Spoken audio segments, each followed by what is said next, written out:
dentro de la Copa del Mundo.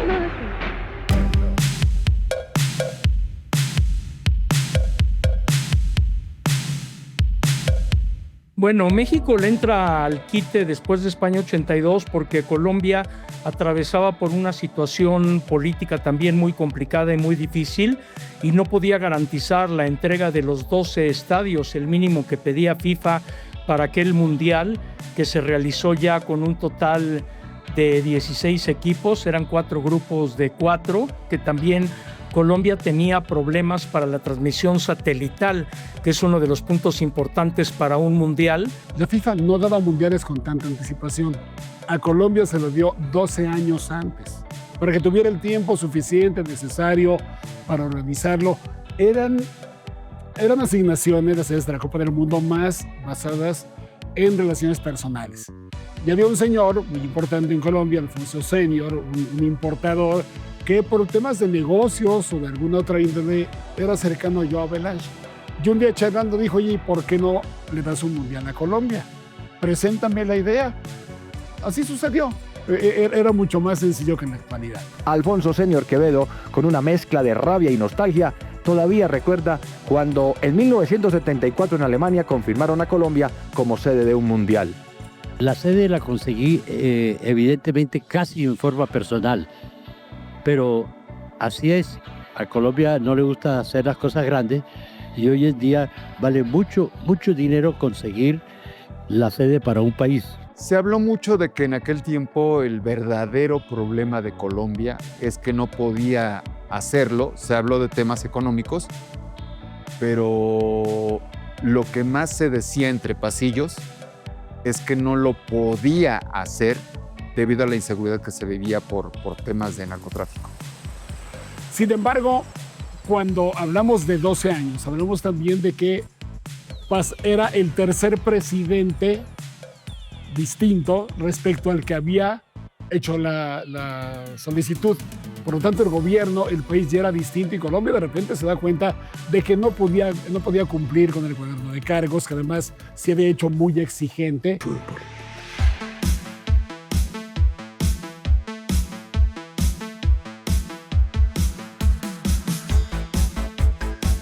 Mira, los 80s era una época en donde, si ahorita el público joven nos está oyendo, no teníamos celulares, no teníamos computadores, pero teníamos más comunicación personal.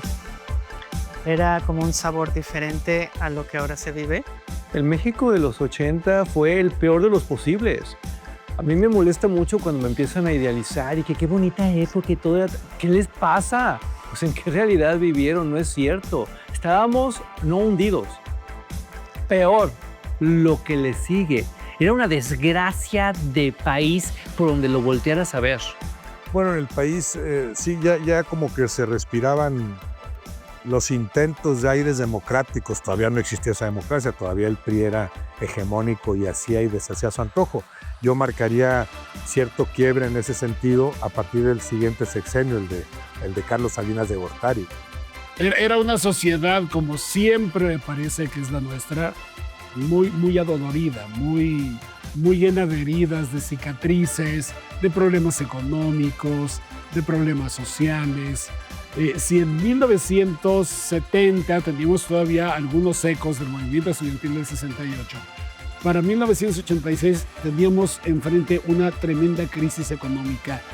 La banca se había nacionalizado, el impacto había sido tremendo.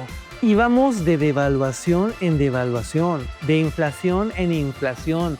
Tuvieron que inventarse un pacto de solidaridad económica para medio nada, porque no funcionó.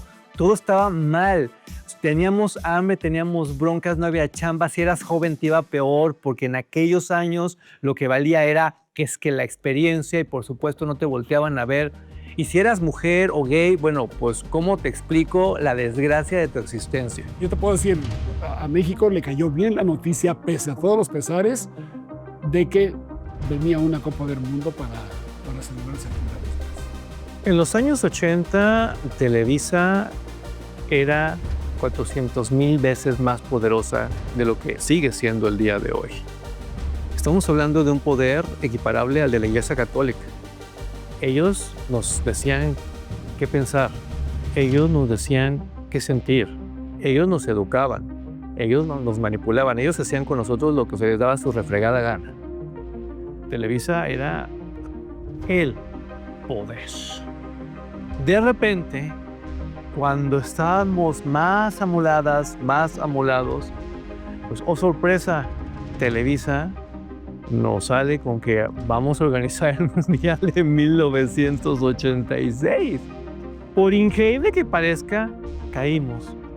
Estábamos tan necesitados de un sueño, enloquecimos y compramos el boleto. Y hubo una frase del presidente de la Federación Mexicana de Fútbol, de Rafael del Castillo, que dijo: necesitamos solamente una brocha y un bote de pintura, como diciendo, con que pintemos ya estamos listos. Y cuando Colombia renunció a ser sede, pues México, Canadá y Estados Unidos lanzaron su candidatura express para entrar por Colombia, que pues prácticamente renuncia después de que termine el Mundial de España 82, con todo y que en España se anunció nos vemos en Colombia 86. Después de 79 días de confirmarse el retiro colombiano, la FIFA propuso una reunión con los países interesados en tomar el relevo. Así, se concretaron 3 candidaturas oficiales: Estados Unidos, con el apoyo de la administración de Ronald Reagan; Canadá, con el visto bueno del primer ministro Pierre Elliott Trudeau; México, con el aval de Miguel de la Madrid Hurtado. Ocurre que cuando se presenta la candidatura, el Mundial tenía que ser en CONCACAF. No podía ser Conmebol, no podía ser Europa. África y Asia estaban lejos de organizar una Copa del Mundo todavía, por infraestructura, por presencia global, por muchas cosas que después cambiaron. Entonces tenía que ser en el área de CONCACAF. Joao Havelange, presidente de la FIFA, simpatizaba con la candidatura mexicana más que con ninguna otra. Canadá solamente había ofrecido 9 estadios y Estados Unidos no tenía ninguno construido específicamente para el fútbol. Ahora esto hay que sumarle que el peso estaba fluctuante, un peso que se devaluaba constantemente, y hubo que tener un acuerdo con Miguel de la Madrid, el presidente, para poder congelar tarifas para que los hoteles, los servicios turísticos y toda la cuestión organizativa de la FIFA pudiera marchar adelante para poder llevar a cabo este mundial. A manera que, si vamos explorando el continente, no es raro que México, en el afán de rotación que tenía la FIFA, cayera para el 70. Y luego 86 es un fenómeno muy diferente porque el mundial era de Colombia. Otra vez, ¿cuántos países de América Latina podían tener un mundial? Colombia, a través de los esfuerzos de Alfonso Siñor, un gran dirigente de fútbol, se había ganado ese derecho a hacer el mundial. Cuando viene la candidatura presidencial de Belisario Betancourt, él dice que Colombia, si él gana la elección, va a hacer el mundial siempre y que no le cueste un peso al gobierno, que lo haga la iniciativa privada. Y de entrada parece que así va a ser. Pero de repente es evidente que la iniciativa privada no puede o no quiere cargar con ese mundial. Y Estados Unidos se daba por absoluto ganador para quedarse en la serie. Pero la preferencia de Havelange tenía límite, y por ello había sido muy importante la serie de viajes que realizaron Guillermo Castillo y el presidente de la Federación Mexicana de Fútbol, Rafael del Castillo, en busca de votos. Guillermo Cañedo, con esa habilidad política que tenía, Guillermo Cañedo hizo una gira por varios países de Europa para llegar prácticamente con los votos asegurados al momento en el cual el Comité Ejecutivo de FIFA iba a votar, encabezado por Joao Havelange, presidente de la FIFA, secretario general Joseph Blatter. Todavía en aquel comité ejecutivo estaba Carlos Alberto Lacoste, aquel almirante que llevó el Mundial Argentina 78 y que siempre fue muy polémico. El propio Hermann Neuberger formaba parte también de ese comité. La cuenta a favor de la delegación mexicana parecía favorable, pero Estados Unidos tenía un arma secreta: Henry Kissinger. Henry Kissinger, sí, que había sido secretario de Estado de Estados Unidos, pero que conservaba una mano muy poderosa para manejar asuntos internacionales y de relaciones. Era un gran apasionado del fútbol. Y él convence a Estados Unidos de que hay que llevar ese mundial para allá. Un Estados Unidos que había lanzado la NASL, presidente de la Major League Soccer, y Pelé y Beckenbauer eran sus banderas. La Warner estaba ahí metidísima con ese mundial. Henry Kissinger, de los políticos más importantes de fines del siglo XX, del último cuarto del siglo XX, abanderar esa candidatura. El problema para Estados Unidos es que no tenía ni siquiera una liga. el fútbol de la North American Soccer League, donde jugaron Pelé, Beckenbauer y muchas figuras del gran fútbol internacional, ya había fracasado. Económicamente no había sido rentable, ya había desaparecido. Entonces, ¿cómo pide la sede un país que además cometió una grosería a la FIFA? Porque en los Juegos Olímpicos de Los Ángeles en el 84, el fútbol, pues siempre el fútbol...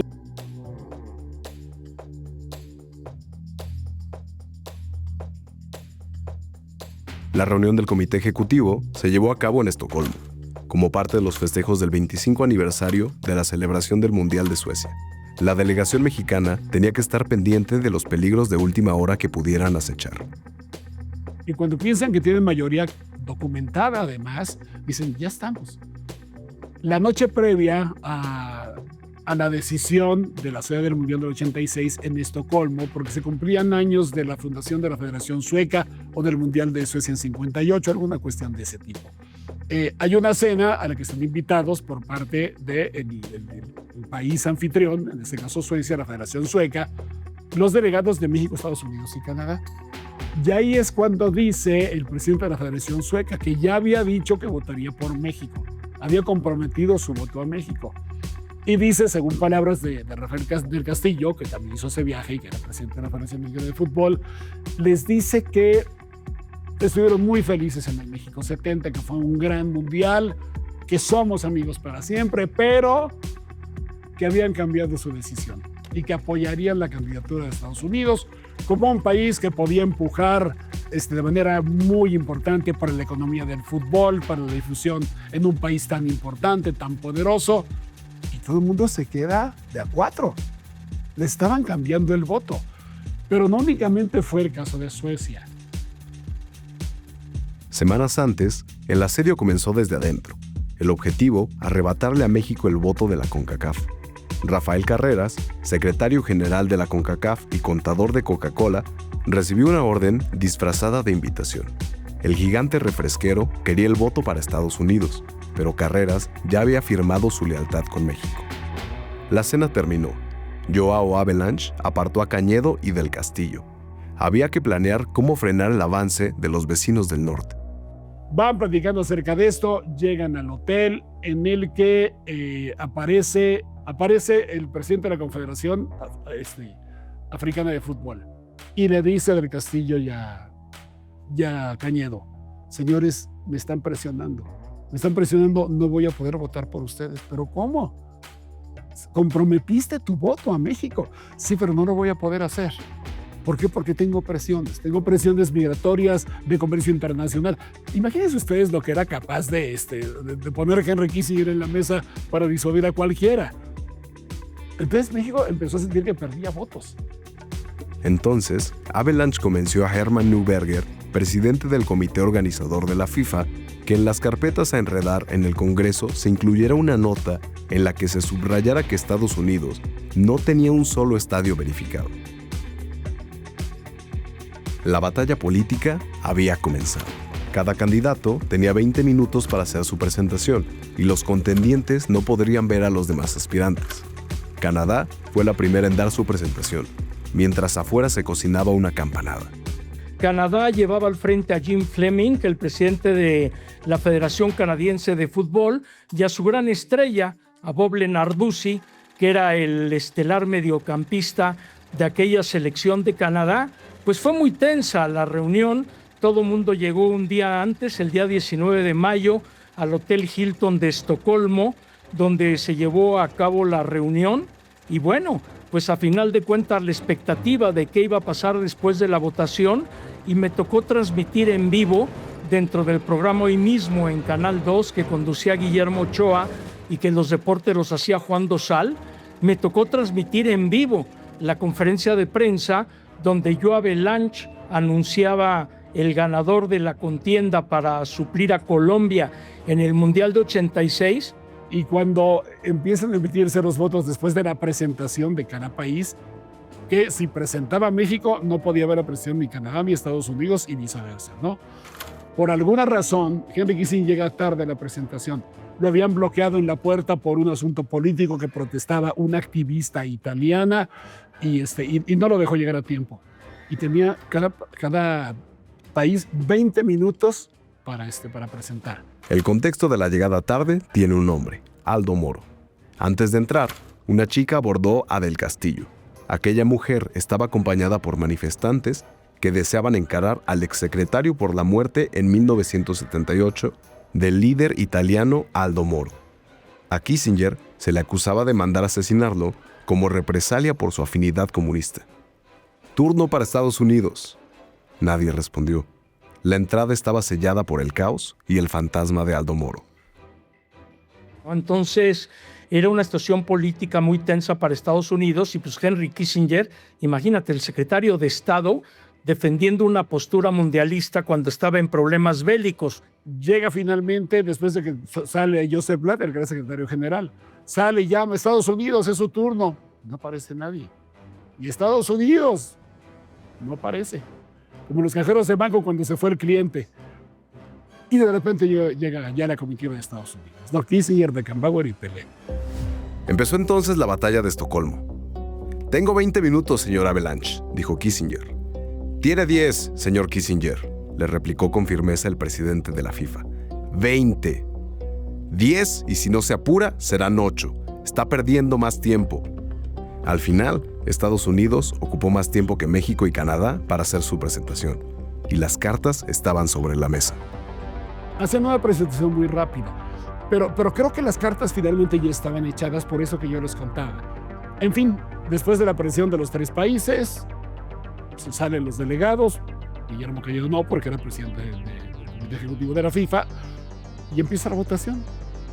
Y empiezan a preguntar en el orden que había propuesto Guillermo Cañedo. Primer voto, México. Segundo voto, México. Tercer voto, México. Cuando los que no estaban de acuerdo con que México fuera la sede se percataron de que por mayoría ya no podían ganar la elección, empezaron a votar por México. Y entonces fue unánime la decisión de darle a México la sede del 86.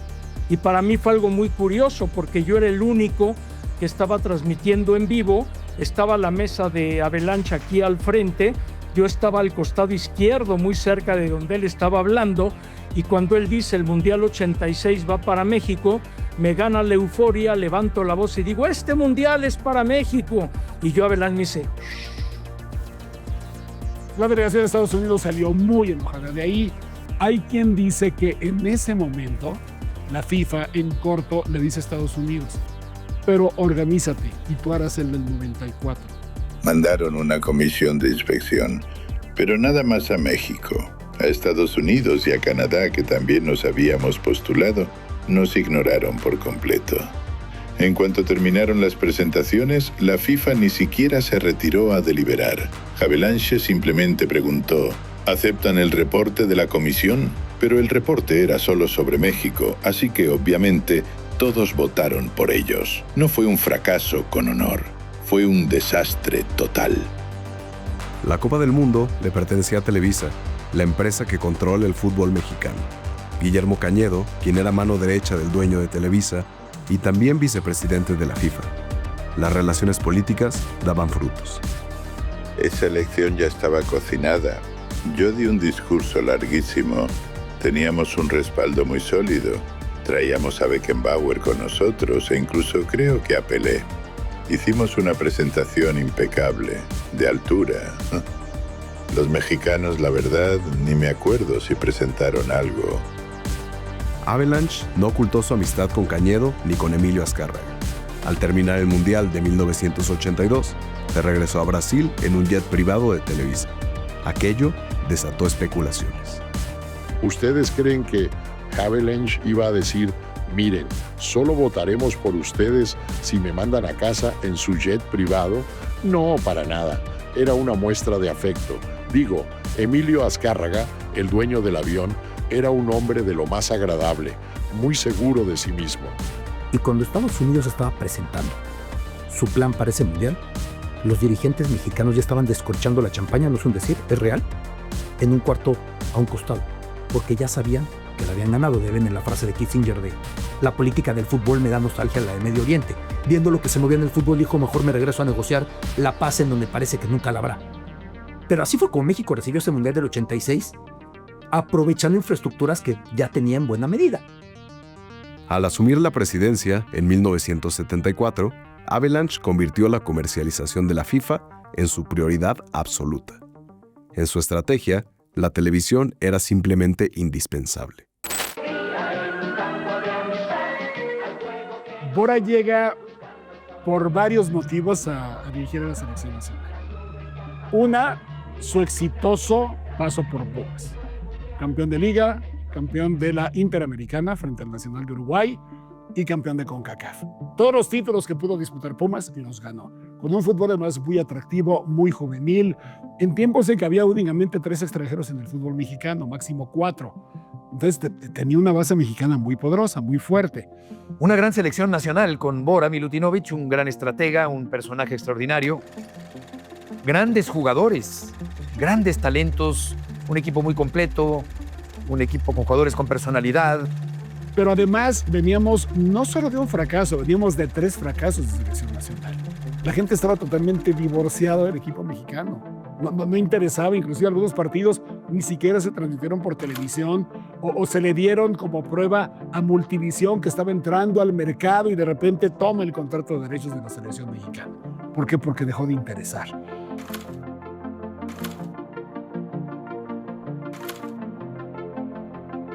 Bora contó con el equipo para que se entendieran, para que se vieran, para que se conocieran un año antes.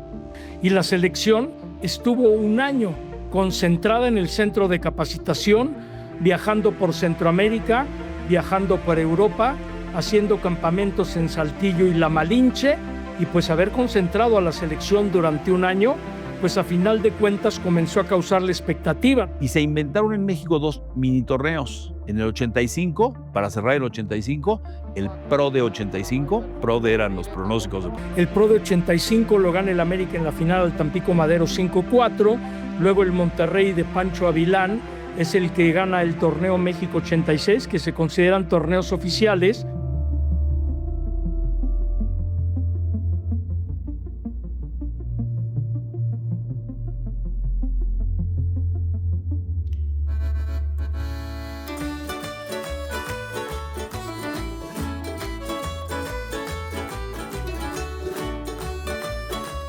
Se ofrece a principios del 83 un partido amistoso contra Italia en Italia. Lógicamente, cuando un país es anfitrión de la Copa del Mundo, todo el mundo quiere jugar con él. Para medirse, pero también para devolver la visita, lo cual hizo Italia tiempo después. ¿Para qué? Para conocer el terreno, para sentir dónde se va a jugar la Copa del Mundo. Entonces, era un riesgo, pero Bora acepta. Dice, sí, vamos a Italia. Y es terrible porque cuando México toca su primer balón en ese partido, es para sacarlo de su portería. Hizo el saque inicial Italia, de a los 18 segundos ya también el 1-0 a favor. Me cuentan varios jugadores de la selección que Italia, antes de empezar el partido, ganaba 2-0. Los mexicanos iban con sus pants, ¿no? Muy a la mexicana, ¿no? Muy alejados de la moda en ese entonces. Creo que las cosas han cambiado un poco o bastante. Y cuando llegan los italianos en un autobús de lujo al Estadio Olímpico de Roma, con traje perfectamente planchado, el escudo de la federación, ya iba perdiendo México. Ya se hizo pequeño de ver lo que era la selección de Italia. ¿Cuál fue el resultado? Bueno, en el primer partido yo te digo que Italia, en una gira que hacen a Europa, los goleó 5-0. Entonces, de esa expectativa estamos hablando. ¿Qué ocurrió ahí? Que medio equipo quedó fuera. Ahí Bora se percató de quién tenía la personalidad suficiente y quién no la tenía para jugar un mundial de fútbol en casa frente a rivales importantes. Y fue la despedida de muchos que se pensaba eran insustituibles en la selección nacional. En Roma no se jugaba el resultado, se jugaba la permanencia. De ese viaje saldrían la lista de jugadores que continuarían el proceso previo al Mundial. después de que con Pumas se despidió ganando su último título de Liga en México la temporada 80-81, venciendo a Cruz Azul 4-1 y la llegada a un sueño. Él de pequeño preguntaba, ¿algún día podré jugar en Europa? Y el sueño se le hacía realidad en agosto de 1981. Entonces era una incógnita y una incertidumbre muy grande. Entonces para mí era un reto primero para mí mismo y posteriormente para la gente aquí en España y en Europa, el demostrar de que el fútbol de México pues era suficientemente capaz de estar a la altura de lo mejor en el mundo. Entonces yo a la hora de pisar, no soy supersticioso, pero tengo algunos hábitos y el hecho de bajar del avión con el que me traía de México a España, lo primero que hice fue pisar con el pie derecho. El único seleccionado que estaba fuera de México era Hugo Sánchez, que Hugo se fue en el 81 al Atlético de Madrid y en el 85 pasa del Atlético al Real Madrid. Fuera de eso, Bora tenía a todos y pudo decirle a los directivos del fútbol mexicano, si quieren que hagamos un buen papel, préstenme a sus jugadores casi un año antes del Mundial para que hagamos giras, para que estemos concentrados, para que lleguemos bien al Mundial. ¿Tú qué sentirías cuando a un jugador como Luis Flores, que lleva 2 años seguidos, le digan, Luis, te vas a la banca porque va a entrar Hugo Sánchez en tu lugar? Supongamos. Es que yo no voy a desplazar absolutamente a nadie. O sea, yo voy a estar integrando una lista de 22 jugadores. A Hugo en la selección del 86 lo grillaron al nivel. O sea, Hugo merecía ser el capitán por trayectoria. No lo dejaron. Pero vas a ser titular. Eso es dependiendo del entrenador, sí. Es que si no eres titular, Bora será colgado en el Zócalo de la Ciudad de México. Exactamente, esa es la responsabilidad que él va a asumir y que él va a arriesgar en el supuesto caso. Tomás Boy fue el capitán de ese equipo. ¿Por qué? Porque lo grillaron, porque iba a ser... Es más, le cuestionaban que fuera titular indiscutible. Los otros jugadores decían, bueno, se tiene que ganar el puesto, ¿no? Bueno, ¿por qué viene? Oye, a ver, juega en uno de los mejores equipos del mundo y es la estrella. ¿Qué más ocupas? Yo creo que siempre se le respetó a Hugo Sánchez como la máxima figura en cuanto a logros y sigue siéndolo, ¿no? En la historia del fútbol mexicano, en cuanto a logros no hay quien se le compare. Pero en realidad pienso que todo tenía que ver con cuestiones estrictamente futbolísticas. Hugo Sánchez fue un gran rematador, un goleador incomparable, pero que dependía del juego que hicieran los demás. Hugo Sánchez por sí mismo no podía hacer que un equipo jugara mejor, como Pelé o como Maradona o como Messi o incluso Cristiano actualmente lo que colabora en el ataque. Y resulta que pues Tomás dijo, a ver, será muy Hugo Sánchez, pero aquí hay una disciplina y un grupo. Y a Hugo le daban chance de salir a hacer anuncios, de hacer cosas, y eso no le gustaba a Tomás. Entonces era muy claro, en la cancha se entendían, porque no pueden fallar 2 buenos, pero todo el mundo sabía que el liderazgo estaba ahí como dividido. Al final no pasó a mayores. La relación de Hugo con algunos fue mejor que con otros, pero realmente no pesó en el ánimo de nadie. Ahora México es el teatro de la Copa del Mundo.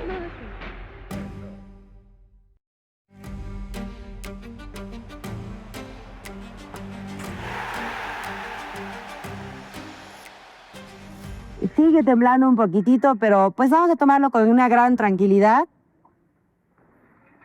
Vamos a esperar un segundo para poder hablar.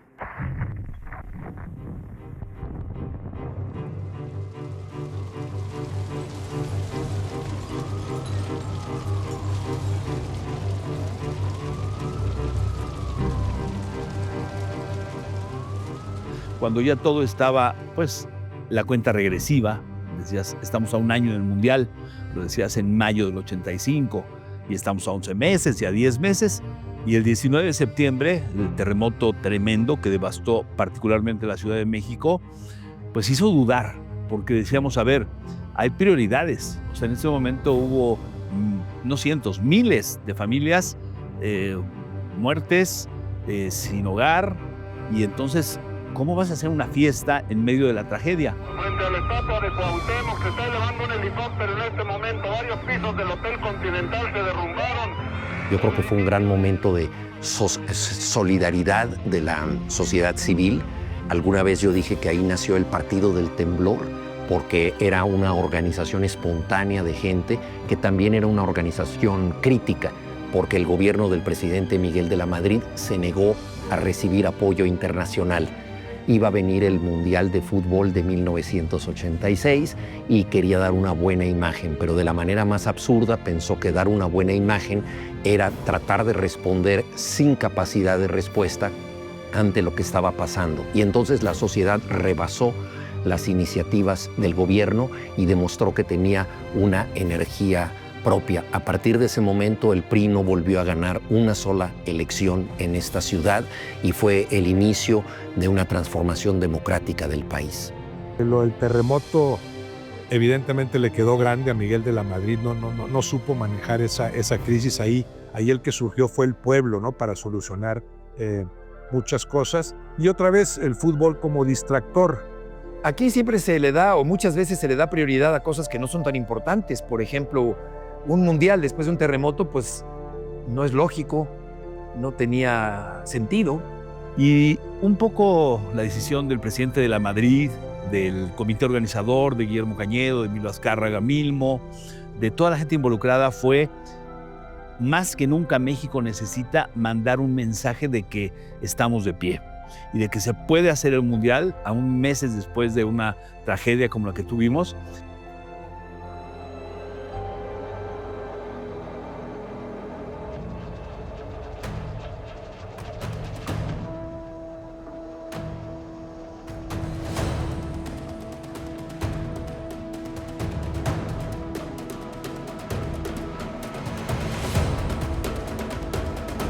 Pero ni siquiera la pasión por el fútbol puede ocultar la indignación y el dolor de un pueblo. En el partido que abre la Copa del Mundo, el presidente Miguel de la Madrid se lleva una rechifla. Hoy, 31 de mayo de 1986, declaro solemnemente inaugurado el 13º Campeonato Mundial de Fútbol. Porque el estadio se convierte en un foro democrático donde no se puede poner de acuerdo a la gente para aplaudir o para pitar. Es un foro democrático y cayó el abucheo encima de Miguel de la Madrid ese día y creo que fue una lección importante de manifestación política por parte de la gente o de reprobación.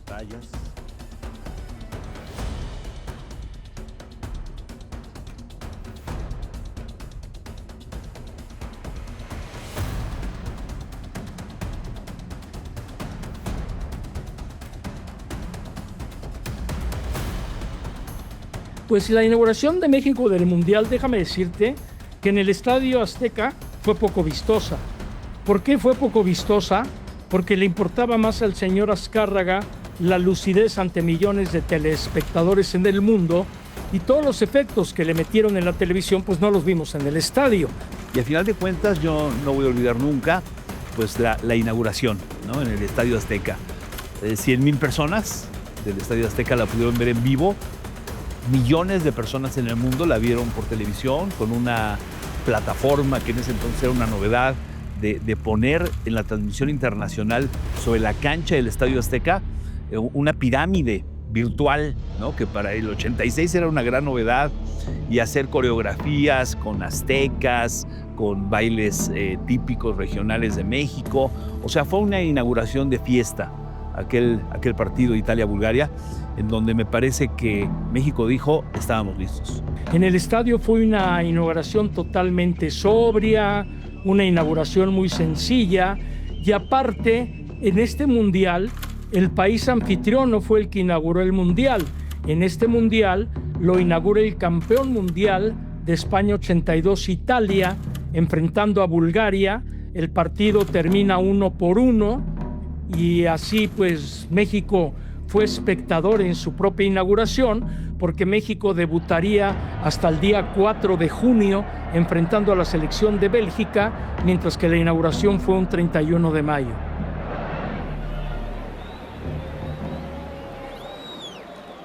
El camino al Estadio Azteca era todo el periférico, y desde que salías de tu casa ese México era el que era muy lindo porque todas las calles estaban llenas de gente y todos los camellones rumbo al jardines, calles rumbo al Estadio Azteca estaban llenos de botargas, de gente vestida de verde.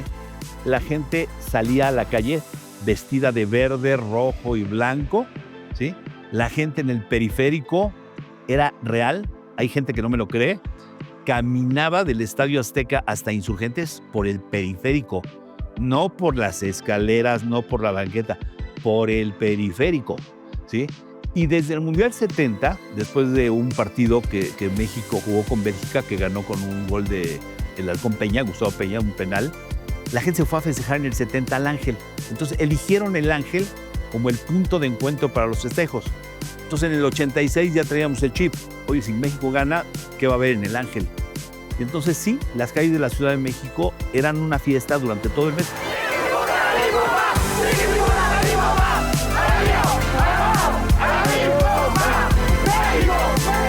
Todo el mundo estábamos de verde. Era un entusiasmo impresionante. La gente muy sana, las familias en el estadio. Todo era tan bonito. Y a la hora que ponen el himno nacional, no te quiero decir porque se me sale la lágrima, pero no sé si sepas, se fue el sonido del estadio. Y todo el mundo empezó a cantar el himno sin música. Y cuando salió la selección mexicana y dijeron, nos ponemos de pie para entonar el himno nacional mexicano. Y todo el mundo estaba esperando que empezara la pista, el audio. Y no entraba, y no entraba, y no entraba. Y alguien empezó a capela, sin audio. México. Y todo el Estadio Azteca sin el fondo, sin el himno del sonido local, se te enchina la piel cuando ves eso.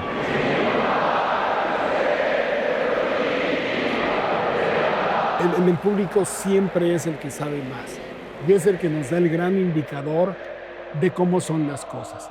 La entrega de la gente, la manera de cantar el himno cuando se descompone el sonido local y se canta a capela el himno nacional en el partido contra Bélgica, con un sentimiento. Es que la gente tenía algo muy dentro que tenía que sacar y el Mundial ayudó a sacarlo.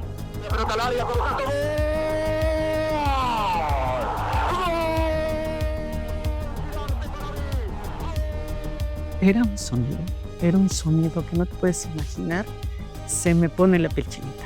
Acabamos de cantar y rueda el balón. No sabes qué emoción. No sabes qué emoción. Para mí, sí, a 40 años todavía me sigue emocionando.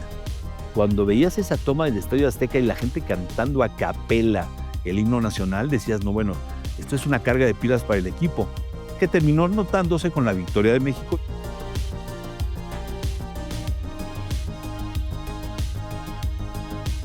México dejaba atrás la fase de grupos para medirse con Bulgaria en octavos. Aquel 15 de junio, Manuel Negrete decidió suspender el tiempo. Dibujó en el aire una volea que no fue un gol, sino un poema. Y el Estadio Azteca se hizo una fiesta.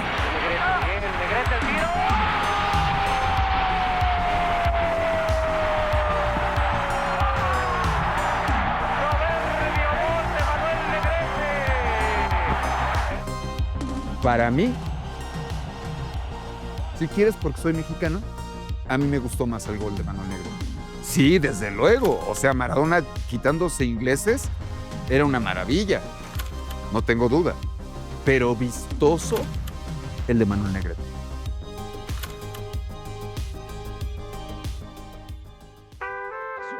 El Mundial de 86 no solo recordado por los grandes goles y jugadores de esa copa, sino también por momentos que quedaron grabados en la memoria colectiva, como el mundo unido por un Chile. Y que tiene ese sello todavía personal de la idiosincrasia, del desenfado, del juego y de la felicidad que quiere transmitir Piqué. Piqué es una mascota que nació ganadora y va a persistir ganando porque nació con esa personalidad, con esa alma que transmite y que la gente lo toma. Una mascota es para que tú la tomes. Una mascota es para jugar con ella y para que la hagas tuya. Y el público hizo suyo a Piqué.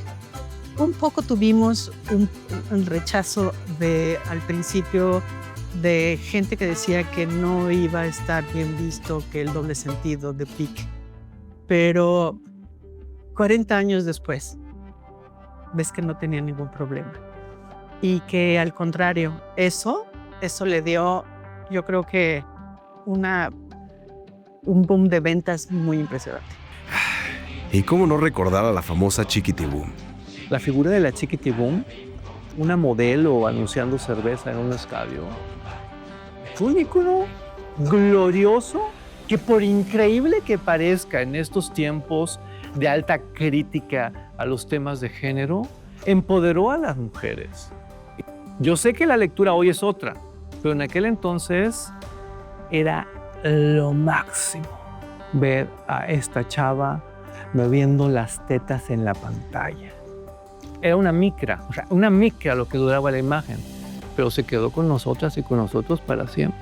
La selección lo hace muy bien en el Mundial.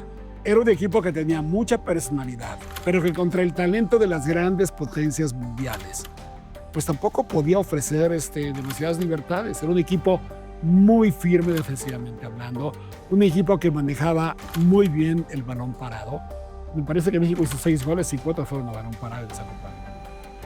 Un equipo muy bien trabajado, muy bien mecanizado y sí, con poca libertad para irse al frente porque no se podía descubrir. Una primera fase muy buena la que hizo el equipo mexicano, una fase que tiene la anécdota, ¿no?, de que Coca-Cola tuvo que retirar el comercial donde Hugo Sánchez anota el penalti por el penalti que falló en plena competencia contra el equipo de Paraguay. Y el Mundial fue bueno hasta que fueron los penales en Monterrey contra el equipo de Alemania. Pero a la hora de la verdad, Tomás Boy se lastimó, Hugo Sánchez se acalambró, a Javier Aguirre lo habían expulsado y México se quedó sin tiradores de penalti. El único, Manuel Negrete, de los que habitualmente los cobraba.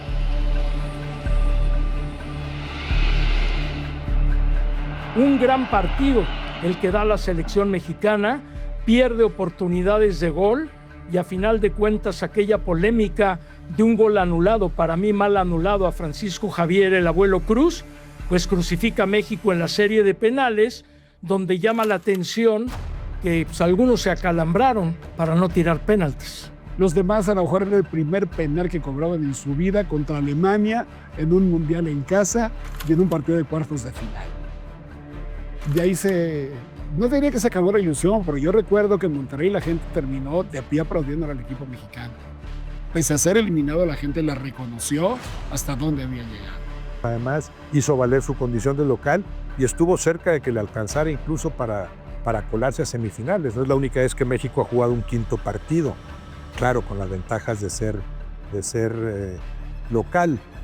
Y ahí ya el fútbol mexicano avisaba que podía aspirar a otras cosas. Pues ahí falta la confianza, la seguridad, la puntería, el pánico escénico.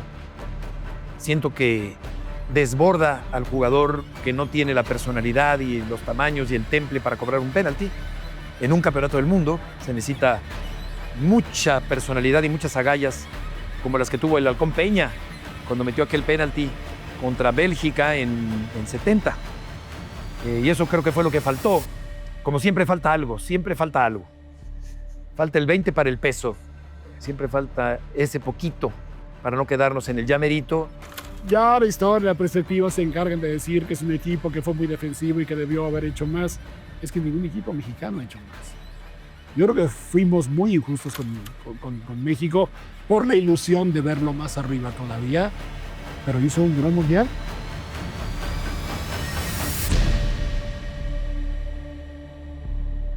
Igual que Brasil enamoró en el 70 con Pelé,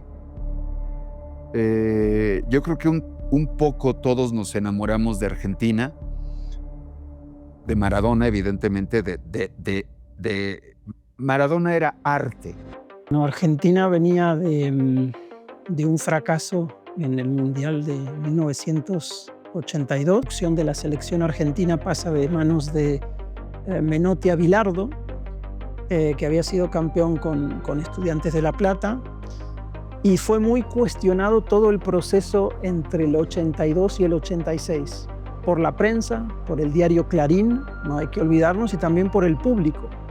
Es decir, era una selección que no daba garantías, no generaba confianza. Argentina es un país muy futbolero. Todos los países, todos los presidentes opinan de fútbol. Todos los países quieren tener control de la AFA. La AFA es la Asociación del Fútbol Argentino. Y en este caso lo que pasó fue que el presidente de Argentina, Raúl Alfonsín, le pide al secretario de Deportes, le dice, che, échalo a Bilardo. Bilardo era el técnico de la selección argentina. El secretario de Deportes le dice, yo no lo puedo echar, en todo caso lo tiene que echar la Asociación del Fútbol Argentino, yo soy el secretario de Deportes, no importa, hace algo.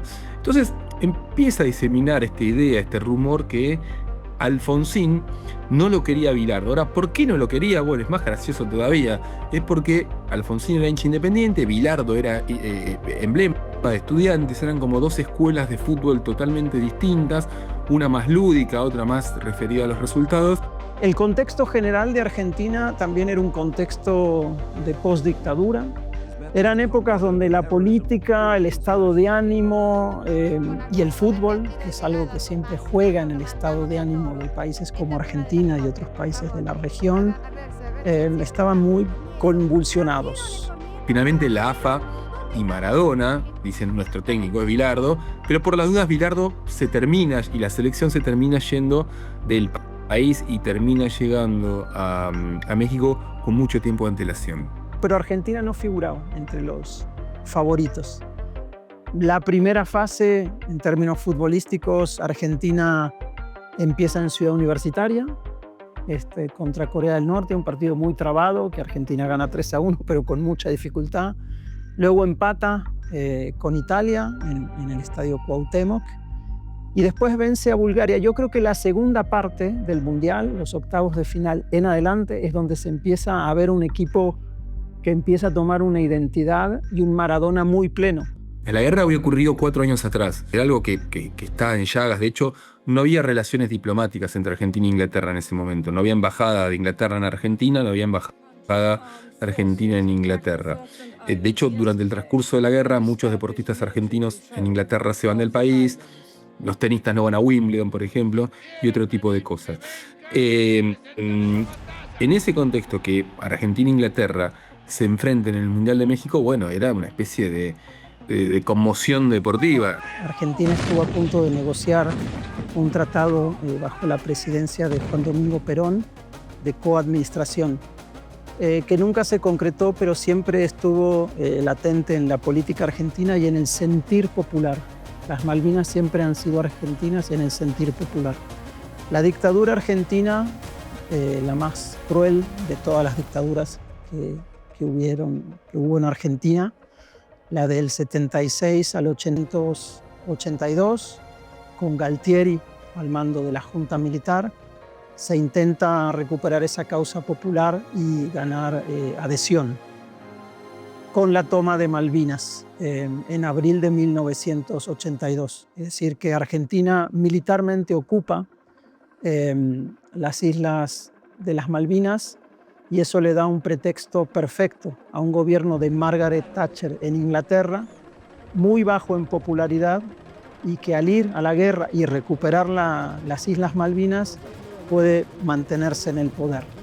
Del lado argentino fue una locura militar, en el sentido que Argentina nunca podía ganarle una guerra a Inglaterra.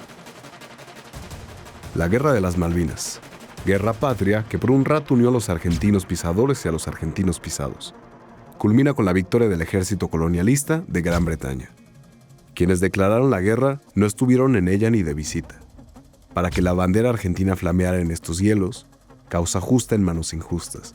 Los altos mandos enviaron al matadero a los muchachitos enganchados por el servicio militar obligatorio, que más murieron de frío que de bala. Y los medios, lógicamente, no se la perdieron. De los dos lados, del lado inglés, también del lado argentino, cuestiones obviamente muy relacionadas con es una guerra, es la revancha de Argentina.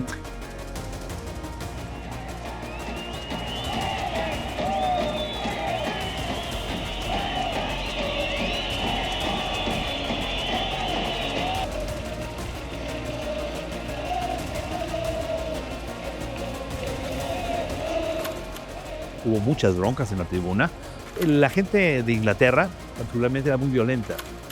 Y los de Argentina les prendías la mecha y eran igual. Entonces, bueno, un partido se jugó arriba, en la tribuna, en donde hubo muchas broncas, hacía un calor tremendo, era mediodía. Entonces la gente incluso iba sin camisetas. ¿Para cuándo Argentina y el gol? Vamos, muchachos. La pelota viene para Batista, Batista para Enrique cambia para el Vasco. Allá viene para el Ortigochea, que lo tiene a Diego como número 10, a Giusti como número 9, a Burruchaga de 8 y a Valdano de 7. La pelota va para Maradona, Maradona puede tocar para Enrique, siempre Maradona hace un drible, se va entre 3, siempre Diego, genial. Tocó para Valdano, entró Maradona, pasó el 2,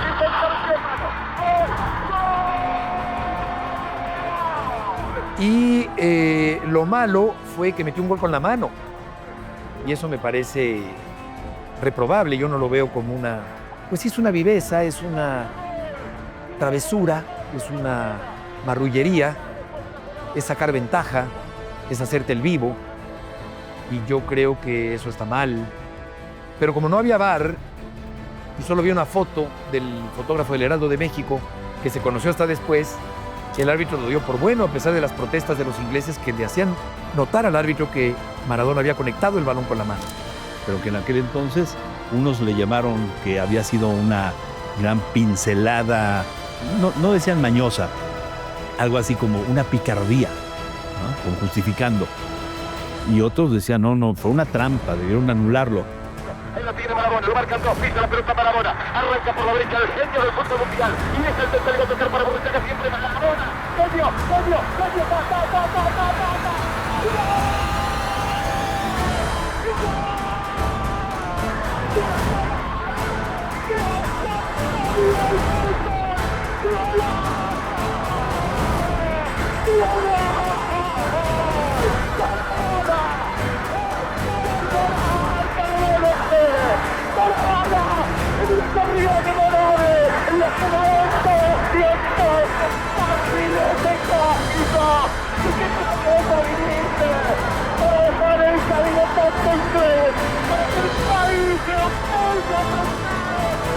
Entonces se conjugan la genialidad con la picardía, la trampa con el espíritu de potrero, con esa rebeldía que tenía Maradona desde chiquito y que la tenía ciertamente jugando un mundial en cuartos de final frente a un estadio azteca pleno.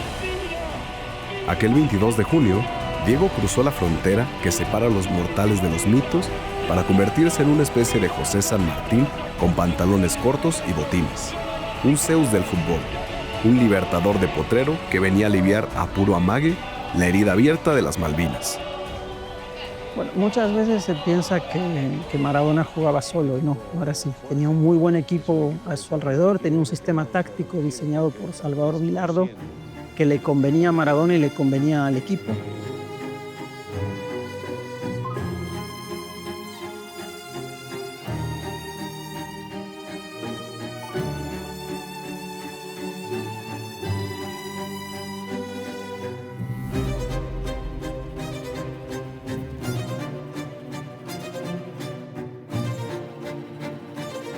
Yo creo que la cohesión del grupo también hizo que Argentina brillara en ese mundial como brilló, eliminando después de Inglaterra a Bélgica y ganándole la final a Alemania, en una final que iban 2-0, le empata Alemania y Argentina termina ganando 3-2 con gol de Burruchaga a pase de Maradona.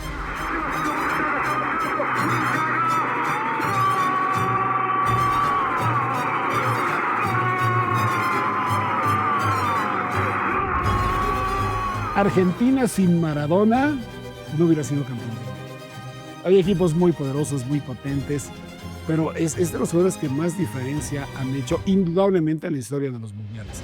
Pero en el caso de Maradona, por el liderazgo, por su capacidad futbolística, por su carisma, por su rebeldía, por todo lo que fue Diego Armando Maradona, Argentina yo creo que hubiera sido uno más. Ya habíamos visto a Pelé levantar la Copa del Mundo en el 70, pues era histórico que Maradona levantara la Copa del Mundo en la cancha del Estadio Azteca, aunque enfrente tenía una gran figura de Alemania que era Karl-Heinz Rummenigge, evidentemente Rudi Völler, un gran goleador, y definitivamente pues el que Argentina haya ganado en un partido memorable realmente, yo creo que sí dejó muy satisfecha a la afición mexicana.